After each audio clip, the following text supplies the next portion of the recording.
Hey everyone, I'm Hashim. Thanks for joining today. In this video, I just want to share some recent photo book purchases that I've made.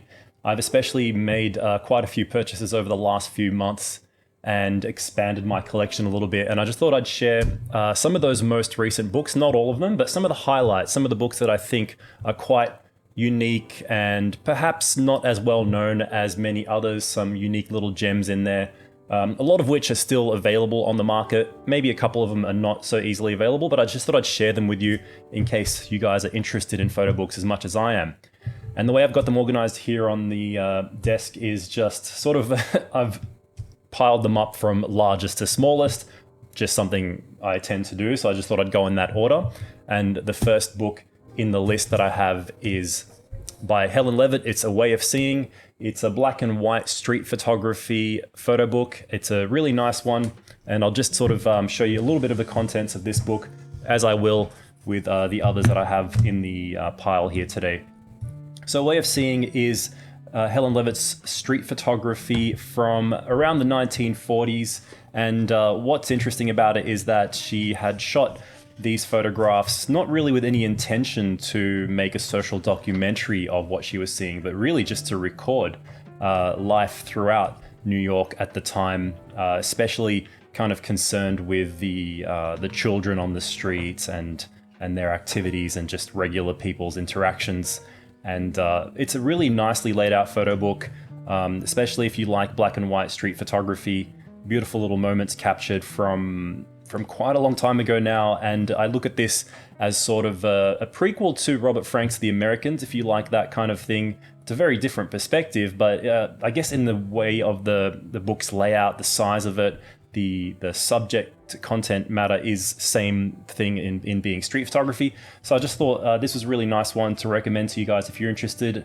It is readily available. I'll put links to the sources that I got the books from if they're still available. I'll try and find links for all these books if I can find them. But yeah, definitely recommend this one. Nice little photo book by Helen Levitt, A Way of Seeing. So moving on to the next one. This one's actually a self-published book by my friend Cooper, based over in Perth. It's called Local. I bought this as soon as he released it a few weeks ago now, maybe a month. And it's from my hometown of Perth, which is where he lives. And I was born in Perth and spent a lot of my time growing up there.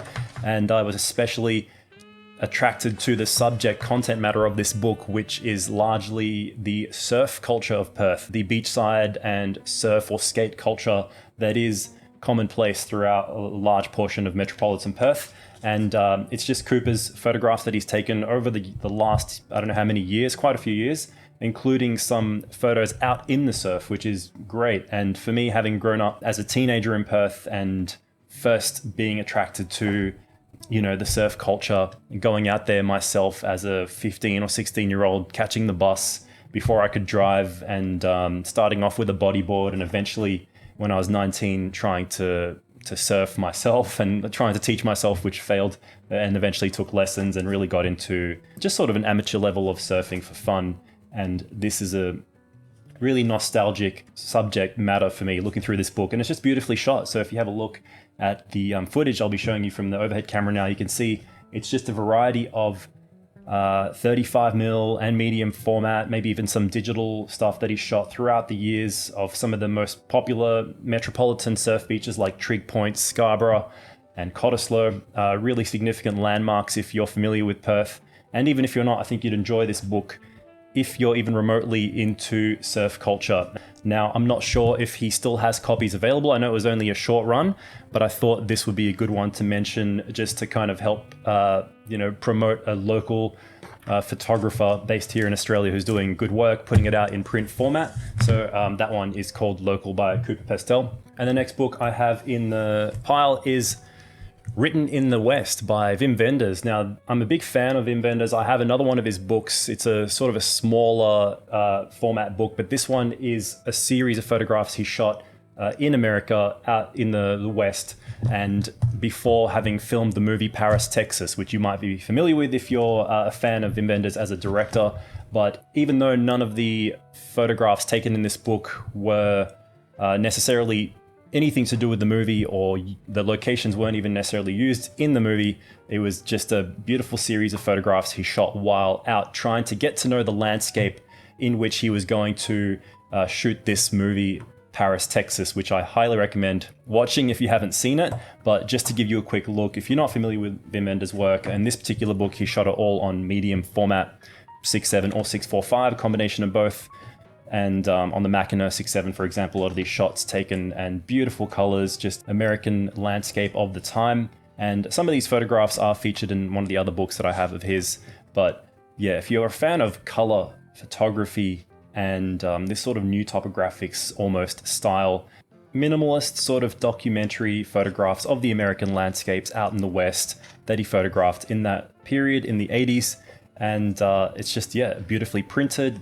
There's a nice sort of opening text. This is the dual language version, so it has the German and English introduction, and there's an interview in there as well. All really well written, worth a read, worth a look at these photographs. And I can easily recommend this photo book, Written in the West Revisited by Wim Wenders as well. And let's move on to the next one. So the next one is a book called Joel Meyerowitz, a self-titled book by Colin Westerbeck. Now I have a couple of other Joel Meyerowitz books, but this one is a little bit older. It's a bit out of print, and I just happened to come across it on Amazon as a used copy, while still in fairly good condition, almost like new. There's a little bit of yellowing sort of on the edges of some of the paper here, but it's still in great condition. And I got a really decent price on it considering it's out of print. It's more than a few years old, this one, and it just contains a lot of some of his best street photography work with these interesting little excerpts on the pages relating to the photos, and then some full page spreads like that. But yeah, it's sort of like a little bit more of a rare find, this one, and I'm a big fan of Joel's work in terms of his street photography. So, and yeah, just this one is a beautiful book. If you can find a copy of it, just has some of the stories behind the photographs. And yeah, I won't go on too long about this one because I'm sure you guys are all familiar with Joel's work. And I just thought this was a book that not many people are as aware of, that I would share with you guys as one of my recent pickups. All right, the next one on the list is a book by Greg Girard. Now, a lot of people might be familiar with Greg Girard's work through his use of Instagram. He's actually quite active. As one of these more old school photographers, you don't often get many of them that are active on Instagram sharing their work, especially his back catalog. And he does that on the profile called Greg for a Day. And not many people know that he actually has printed many books. And this particular one is called Under Vancouver. So obviously it's photographs taken in Vancouver, where he's originally from. And I picked it up about a month ago on the recommendation of my friend Perry over in Sydney. So yeah, thanks for the recommendation. I'm really loving this book. And if you're not familiar with Greg's work, he again just sort of shot everyday sort of documentary stuff that largely is on the street, but sometimes not necessarily. Could be inside of a motel room or a bar, or all kinds of locations during his daily travels, just sort of documenting everyday life moments at the time. And this book, as you can see from the cover here, is content from 1972 to 1982. So it's really nice being able to go back and look at little glimpses of his travels throughout Vancouver during that time, and the photographs being taken on a mixture of either slide film, which he is known for having used quite heavily, and then some black and white photographs on a film stock like Tri-X, for example. But the photographs, the color is what really shines for me, just the beautiful look of all these color photographs in the book, shot on various slide films, which you can actually reference at the back of the book as to which film stock was used for each photo. So I'll just try and find that for you. Here you can see exactly which film stock the photos were taken on. So if you're even vaguely familiar with Greg Girard, I definitely recommend this book. And if you're not, check him out. Maybe start off by looking at his Instagram profile to get an idea of the kind of photography that he makes. And then if you're a fan, definitely pick up one of his books, and I can easily recommend this one, Under Vancouver. One of my favorite recent pickups. All right, now moving on to the second last book. This one I purchased a little bit longer ago than some of the previous ones I've showed you, but this is called At Water's Edge by another Australian photographer, Paul Blackmore. I thought I'd promote some more Australian photographers going forward on some of these videos and live streams. And this one is a great photo book for anyone who is a fan of black and white photography especially, and just giving you a look here. Paul, in this book, covered a series of photographs taken out throughout various countries around and to do with water bodies, various water bodies, and that's, therefore the title, At Water's Edge. But there's such a great variety of photos in this book, and I think Paul Blackmore is quite an underappreciated, little-known photographer that I had only found out about maybe within the last year, quite recently. And then when I saw this book online, I purchased it, and there's just some great imagery in here. For example, this particular photograph taken in Bangladesh, somewhere I've traveled to personally, and it's just great to kind of see content like that from throughout the world. And just flipping through, I'll just give you a quick idea of what to expect in this book. But yeah, content surrounding and around water bodies to do with water and its importance throughout the world, and how it is significant to different cultures in different ways, what it means to those cultures, and how it sort of ties the whole world together as that common resource that we all kind of need and thrive on. So yeah, beautiful work, all on black and white. And I'm pretty sure he would have shot most of this on film, assuming from the time period that it was shot. But yeah, definitely check this out. If you're not familiar with Paul Blackmore, he's a New South Wales-based Australian photographer, and this book is called At Water's Edge. All right, so the lucky last, and it's the biggest book I have here, even though it's the thinnest one. It's by Kirk Crippins. It's called Going South, Big Sur. Now, if you're over in America, you're probably already much more familiar than I was before getting this book with the Big Sur region of California, which is where all of the content from this book is shot. It's sort of a mini series, and the book itself is just beautifully put together with this linen cover. And the content of the book, as I mentioned, is all photographed in this region in California called Big Sur, which for me, being based here in Victoria, reminds me a little bit of the Great Ocean Road down here in Victoria, if you're familiar.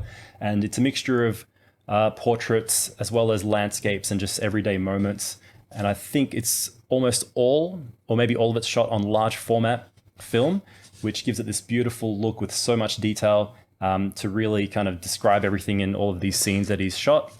And you can tell it's sort of like a slower paced form of photography as opposed to the more candid content of Paul Blackmore in the previous book, or some of the other ones I've showed you, such as Joel Meyrowitz's. But yeah, Kirk Crippins, I had not heard of before as well. I saw this book online, took a chance on it, and I'm glad I did. It's a beautifully printed book, and it offers something a little bit different, and I thought I might share that with you in case you're interested in this type of content, including some really nicely taken environmental portraits such as this one, a mixture of landscapes, as I mentioned, night and daytime.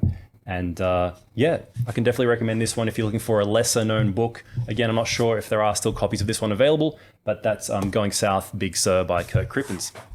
All right, guys, so I hope you enjoyed some of those books that I shared and might have tempted you to look into a little bit more. I love looking at photographs in the form of photo books. I think it's a great way to appreciate photography and discover the work of other artists, whether it's the more popular artists or even some of your friends who have printed their work. And I definitely recommend it. So if you are interested in this sort of thing and you are getting into photo books yourself, I also do live streams here on the channel sharing some of these photo books.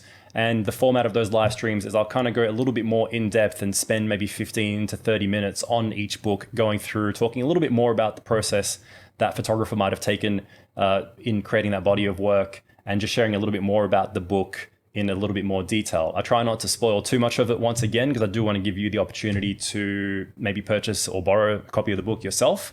So check those out on the channel. I might be doing some live streams sharing some of these books in the future, and I have a little bit of a back catalog of live streams sharing some of my other photo books. So check them out if you're interested. All right, guys, so thanks for joining on this video. Check out the Pushing Film Discord server if you haven't already. You can jump on there and join discussions on various topics to do with film, and the community there is growing, which I'm really happy to see. And I'll see you on the next episode of Pushing Film.